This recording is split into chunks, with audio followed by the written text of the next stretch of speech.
Testimony of Secretary of the Treasury Janet L. Yellen to the Subcommittee on State, Foreign Operations, and Related Programs, U.S. House of Representatives. June 10, 2021. Chairwoman Lee, Ranking Member Rogers, and members of the subcommittee, it's a pleasure to join you today. When I took office, one of my greatest concerns was a K-shaped recovery from the pandemic. A recovery where high-income households rebounded quickly, or even emerged better off, while low and middle-income families suffered for a very long time. We can be confident now that's not going to happen, thanks in part to your support of the fiscal stimulus in the American Rescue Plan. The same, though, cannot be said of the global economy.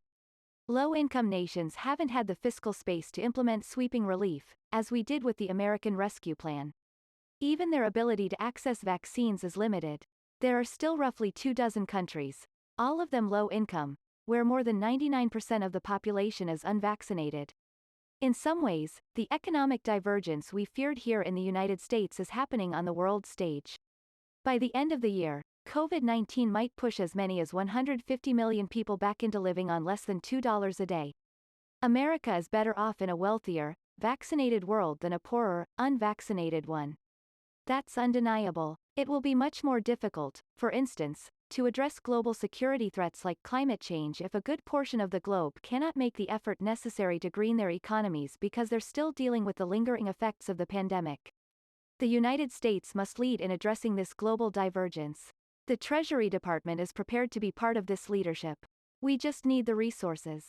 By now, I am sure you have seen the administration's budget proposal. I would call your attention to 4 areas.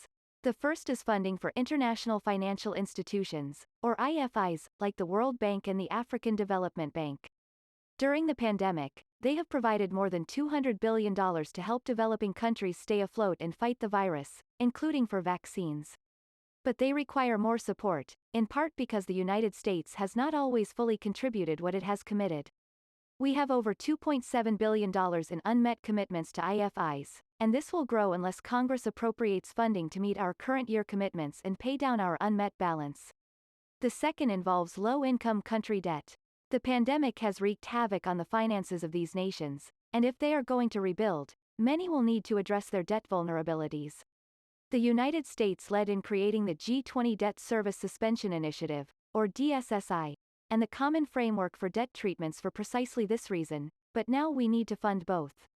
Without new funding, the United States could be forced to delay the multilateral debt process under the Common Framework and charge much higher interest rates on DSSI debt service suspensions.